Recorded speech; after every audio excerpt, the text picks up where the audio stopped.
이번 월드컵에서 가장 놀라운 대륙이 어디인지 묻는다면 많은 사람들이 아마 같은 답을 할 것입니다. 바로 아시아입니다. 대회가 시작되기 전만 해도 대부분의 전망은 비슷했습니다. 유럽 강호들이 조별리그를 주도할 것이다. 남미 팀들이 우승 경쟁을 벌일 것이다. 아시아 국가들은 몇몇 이변을 만들 수는 있어도 결국 전력 차이를 극복하기는 어려울 것이다. 그런 예상이 많았습니다. 그런데 대회 초반 분위기는 예상과 전혀 다른 방향으로 흘러가기 시작했습니다. 한국이 승리했습니다. 카타르는 승점을 얻었습니다. 호주는 완승을 거뒀습니다. 일본은 우승 후보로 평가받던 네덜란드를 상대로 무승부를 기록했습니다. 그리고 사람들은 한 가지 숫자에 주목하기 시작했습니다. 4전 무패. 아시아 국가들이 유럽 팀들을 상대로 단 한 번도 패하지 않은 것입니다. 물론 월드컵은 이제 시작 단계입니다. 조별리그 한두 경기만으로 모든 것을 판단할 수는 없습니다. 하지만 중요한 것은 결과만이 아니었습니다. 경기 내용이 달랐습니다. 예전에는 아시아 팀이 유럽 강호를 상대로 버티는 경기였다면 이번에는 정면으로 맞서는 경기처럼 보였습니다. 실제로 많은 해외 축구 팬들도 비슷한 반응을 내놓았습니다. 예전처럼 운 좋게 한 골 넣고 버티는 모습이 아니라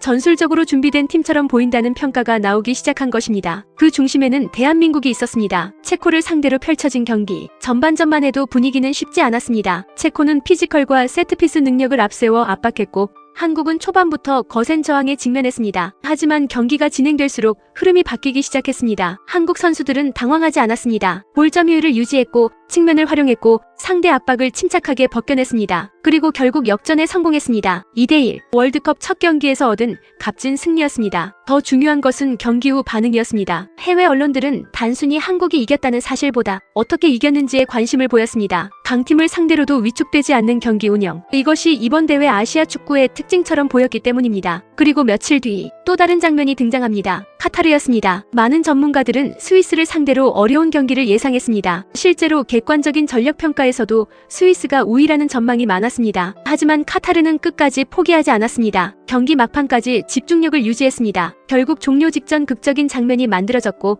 소중한 승점을 확보하는 데 성공했습니다. 카타르 입장에서는 역사적인 순간이었습니다. 그리고 호주 역시 강했습니다. 튀르키예를 상대로 보여준 경기력은 예상보다 훨씬 안정적이었습니다. 특히 수비 조직력과 역습 전개는 많은 전문가들의 관심을 끌었습니다. 2대0. 스코어만 보면 깔끔한 승리였습니다. 하지만 가장 큰 충격은 아직 남아있었습니다. 바로 일본과 네덜란드 경기였습니다. 네덜란드는 이번 대회 우승 후보 중 하나로 평가받았습니다. 객관적인 전력 역시 일본보다 높게 평가받았습니다. 그래서 경기 전 예상은 비교적 명확했습니다. 일본이 쉽지 않은 경기를 할 것이라는 전망이 많았습니다. 그런데 경기가 시작되자 예상과 다른 장면이 이어졌습니다. 일본은 두 번이나 뒤처졌습니다. 보통 이런 상황이라면 경기 흐름이 무너질 수도 있습니다. 하지만 일본은 포기하지 않았습니다. 그리고 후반 막판 극적인 동점골이 터졌습니다. 2대2. 결국 일본은 귀중한 승점을 얻어냈습니다. 아시아 축구 전체가 환호할 만한 결과였습니다. 그런데 이 순간 누구보다 복잡한 심정으로 경기를 바라보던 나라가 있었습니다. 바로 중국이었습니다. 중국은 이번 월드컵 본선 진출에 실패했습니다. 더욱 충격적인 것은 이번 대회부터 월드컵 참가국이 48개국으로 확대됐다는 점입니다. 아시아 출전권도 크게 늘어났습니다. 그럼에도 중국은 본선 무대를 밟지 못했습니다. 그리고 지금 중국 팬들은 TV 화면 속에서 다른 아시아 국가들이 유럽 강호들과 대등하게 싸우는 모습을 지켜보고 있습니다. 그 장면은 단순한 축구 경기가 아니었습니다. 어쩌면 중국 축구가 놓쳐버린 시간을 보여주는 장면처럼 느껴졌을지도 모릅니다. 그리고 바로 그 순간부터 중국 현지 언론과 축구 팬들 사이에서 예상보다 훨씬 강한 반응들이 쏟아지기 시작합니다. 도대체 중국에서는 어떤 이야기들이 나오고 있었을까요? 아시아 축구가 강해졌다는 이야기는 사실 어제 오늘 나온 말이 아닙니다. 월드컵이 열릴 때마다 비슷한 이야기는 반복됐습니다. 이제 아시아도 경쟁력이 있다. 예전과는 다르다. 격차가 줄어들고 있다. 하지만 그때마다 한계도 분명히 존재했습니다. 몇몇 경기에서 이변은 만들 수 있었지만 지속적으로 유럽 강호들과 경쟁하는 모습까지 보여주지는 못했습니다. 그래서 이번 월드컵 초반 결과가 더 큰 의미를 갖는다는 분석이 나오는 것입니다. 단순히 승점 때문이 아닙니다. 경기 내용 때문입니다. 한국은 체코를 상대로 역전승을 거뒀습니다. 호주는 튀르키예를 상대로 조직적인 경기 운영을 보여줬습니다. 카타르는 끝까지 집중력을 유지하며 승점을 확보했습니다. 그리고 일본은 네덜란드를 상대로 두 번이나 뒤진 상황에서 따라붙었습니다. 여기서 중요한 점이 하나 있습니다. 예전 아시아 팀들의 선전이 버티기에 가까웠다면 이번에는 경쟁이라는 표현이 더 어울린다는 평가가 나오는 것입니다. 특히 일본과 네덜란드의 경기는 중국 현지에서도 상당한 관심을 받았습니다. 그 이유는 단순했습니다. 상대가 네덜란드였기 때문입니다. 네덜란드는 월드컵 역사에서 꾸준히 강팀으로 평가받아왔습니다. 우승 경험은 없지만 수차례 결승전에 진출했고 세계 축구 전술 발전에 큰 영향을 준 나라로도 유명합니다. 그런 팀을 상대로 일본이 끝까지 따라붙었다는 사실 자체가 많은 사람들에게 강한 인상을 남겼습니다. 물론 무승부가 곧 전력 우위를 의미하는 것은 아닙니다. 축구는 한 경기만으로 모든 것을 판단할 수 없는 스포츠입니다. 하지만 적어도 한 가지는 확인할 수 있었습니다. 아시아 팀들이 유럽 강호들을 만나도 더 이상 경기 시작 전부터 위축되지 않는다는 점입니다. 그리고 바로 이 부분에서 중국 언론들이 주목하기 시작했습니다. 중국의 여러 스포츠 매체들은 이번 월드컵 초반 결과를 전하며 공통된 질문을 던졌습니다. 왜 다른 아시아 국가들은 계속 발전하는 것처럼 보이는데 중국은 그렇지 못한가? 이 질문은 사실 새로운 것이 아닙니다. 중국 축구가 국제대회에서 기대 이하의 결과를 낼 때마다 반복적으로 등장했던 질문입니다. 하지만 이번에는 분위기가 조금 달랐습니다. 이전에는 실망감이 중심이었다면 이번에는 위기감에 가까웠습니다. 왜냐하면 중국이 비교하는 대상이 더 이상 유럽이나 남미가 아니었기 때문입니다. 같은 아시아 국가들이었습니다. 한국, 일본, 호주, 카타르 모두 중국이 오랫동안 경쟁 상대로 생각해왔던 나라들입니다. 그런데 지금은 월드컵 무대에서 유럽 강호들과 승부를 벌이고 있습니다. 중국 팬들 입장에서는 충격이 클 수밖에 없습니다. 특히 월드컵 참가국 확대는 많은 기대를 불러왔습니다. 기존보다 훨씬 많은 국가가 본선에 진출할 수 있게 되면서 중국 축구에도 기회가 열릴 것이라는 전망이 있었습니다. 실제로 아시아 출전권은 과거보다 크게 늘어났습니다. 그래서 중국 축구계 안팎에서는 이번에는 가능하지 않을까? 라는 기대가 적지 않았습니다. 하지만 결과는 달랐습니다. 본선 진출에 실패했습니다. 그리고 지금은 본선 무대를 TV로 지켜보는 입장이 되었습니다. 중국 팬들이 느끼는 상대적 박탈감도 여기서 시작됩니다. 만약 모든 아시아 국가들이 고전하고 있었다면 상황은 달랐을 수 있습니다. 하지만 현실은 반대였습니다. 다른 아시아 국가들은 성과를 내고 있었습니다. 그래서 일부 중국 축구 팬들은 현재의 상황을 단순한 실패가 아니라 구조적인 문제로 바라보기 시작했습니다. 한 경기의 문제가 아니라는 것입니다. 한 감독의 문제도 아니라는 것입니다. 한 세대 선수들의 문제도 아니라는 것입니다. 더 깊은 곳에 원인이 있다는 주장들이 나오기 시작했습니다. 실제로 중국 축구를 오래 지켜본 전문가들 역시 비슷한 지적을 해왔습니다. 대표팀 성적은 결국 결과일 뿐이라는 것입니다. 진짜 중요한 것은 그 결과가 만들어지는 과정입니다. 유소년 육성, 지도자 교육, 리그 경쟁력, 선수 성장 환경, 국가 차원의 장기 계획 이런 요소들이 오랜 시간 누적되어야 국제 경쟁력이 만들어진다는 분석입니다. 그리고 바로 여기서 중국 팬들이 가장 부러워하는 나라들이 등장합니다. 한국과 일본입니다. 중국 온라인 커뮤니티와 스포츠 기사 댓글에는 반복적으로 비슷한 표현들이 등장했습니다. 한국은 꾸준히 월드컵에 진출한다. 일본은 유럽 무대에서 뛰는 선수가 많다. 왜 우리는 그렇게 하지 못하는가? 물론 이런 반응이 중국 전체를 대표하는 것은 아닙니다. 하지만 적어도 이번 월드컵 초반 중국 축구 팬들 사이에서 강한 문제의식이 형성되고 있다는 점은 분명해 보였습니다. 그리고 시간이 지나면서 반응은 더욱 직접적으로 변하기 시작합니다. 실망을 넘어 분노, 분노를 넘어 자성, 그리고 중국 축구 시스템 전체에 대한 거센 비판이 쏟아지기 시작합니다. 합해보면 결국 하나의 질문으로 모아집니다. 왜 우리는 저 자리에 없을까? 사실 중국은 축구 약소국이라고 보기 어려운 조건을 갖고 있습니다. 엄청난 인구, 거대한 시장 규모, 막대한 자본, 세계 최고 수준의 스포츠 인프라를 구축할 수 있는 경제력, 겉으로만 보면 충분히 강팀이 될 수 있을 것처럼 보입니다. 그래서 중국 축구에 대한 기대는 오랫동안 존재해왔습니다. 특히 2010년대 이후에는 더욱 그랬습니다. 중국 슈퍼리그에는 유명 해외 선수들과 감독들이 대거 유입됐습니다. 당시 중국 리그는 세계 축구계에서도 상당한 주목을 받았습니다. 많은 사람들이 말했습니다. 이 정도 투자라면 언젠가는 결과가 나올 것이다. 하지만 현실은 기대와 달랐습니다. 중국 대표팀은 월드컵 본선 진출에 계속 어려움을 겪었습니다. 그리고 시간이 흐를수록 오히려 다른 아시아 국가들과의 격차가 더 크게 느껴지기 시작했습니다. 이번 월드컵 초반 결과는 그 현실을 더욱 선명하게 보여주는 장면이 됐습니다. 그래서 중국 팬들의 비판은 단순한 경기력 문제를 넘어 시스템 전체로 향하기 시작했습니다. 중국 현지 온라인 공간에서는 오랫동안 반복되어 온 비판들이 다시 등장했습니다. 중국 축구는 돈은 많지만 방향이 없다는 지적, 장기적인 육성보다 단기 성과에 집중했다는 비판, 선수 육성보다 결과를 먼저 요구하는 문화에 대한 문제 제기, 이런 이야기들이 다시 주목받기 시작했습니다. 물론 모든 원인을 하나로 설명할 수는 없습니다. 축구는 매우 복합적인 스포츠입니다. 한 나라의 축구 경쟁력은 수십 년에 걸쳐 형성됩니다. 그래서 단순히 돈이 많다고 강해지는 것도 아니고 한 번의 정책 변화로 곧바로 달라지는 것도 아닙니다. 그런데 중국 팬들이 특히 자주 언급한 나라가 있었습니다. 바로 일본이었습니다. 일본은 이번 월드컵에서도 강한 인상을 남겼습니다. 하지만 중국 팬들이 주목한 것은 이번 경기만이 아니었습니다. 그 뒤에 있는 과정이었습니다. 일본은 오랫동안 유소년 시스템을 정비해왔습니다. 프로 구단과 학교 축구의 연계, 체계적인 지도자 육성, 선수들의 해외 진출 확대, 이런 요소들이 오랜 시간 축적돼 왔습니다. 그래서 지금 일본 대표팀을 보면 유럽 주요 리그 경험을 가진 선수들을 어렵지 않게 찾아볼 수 있습니다. 중국 팬들 사이에서는 바로 이 부분에 대한 언급이 많았습니다. 결국 대표팀은 하루아침에 만들어지는 것이 아니라는 것입니다. 한국에 대한 언급도 적지 않았습니다. 한국은 꾸준히 월드컵 본선에 진출해왔습니다. 그리고 아시아 축구에서 비교적 안정적인 경쟁력을 유지해왔습니다. 물론 한국 축구도 비판을 받는 순간들이 있었습니다. 부진한 경기, 세대교체 문제, 감독 논란, 여러 어려움이 존재했습니다. 하지만 국제무대 경험은 계속 축적됐습니다. 그리고 그 경험이 다시 다음 세대로 이어졌습니다. 중국 팬들이 부러워하는 것도 바로 이런 부분이었습니다. 성공 자체가 아니라 지속성입니다. 한번 잘하는 것이 아니라 계속 경쟁력을 유지하는 능력, 그것이 가장 어렵다는 것을 많은 팬들이 알고 있었기 때문입니다. 흥미로운 점은 일부 중국 팬들이 단순한 분노를 넘어 자조적인 반응까지 보였다는 것입니다. 월드컵 출전권이 더 늘어나야 중국이 나갈 수 있을 것 같다는 농담, 차라리 몇 년 동안 처음부터 다시 시작해야 한다는 한탄, 이런 반응들이 등장한 이유도 결국 같은 곳을 향하고 있었습니다. 현재 시스템에 대한 불신입니다. 물론 이런 반응들이 중국 축구 전체를 대표한다고 단정할 수는 없습니다. 하지만 분명한 것은 이번 월드컵이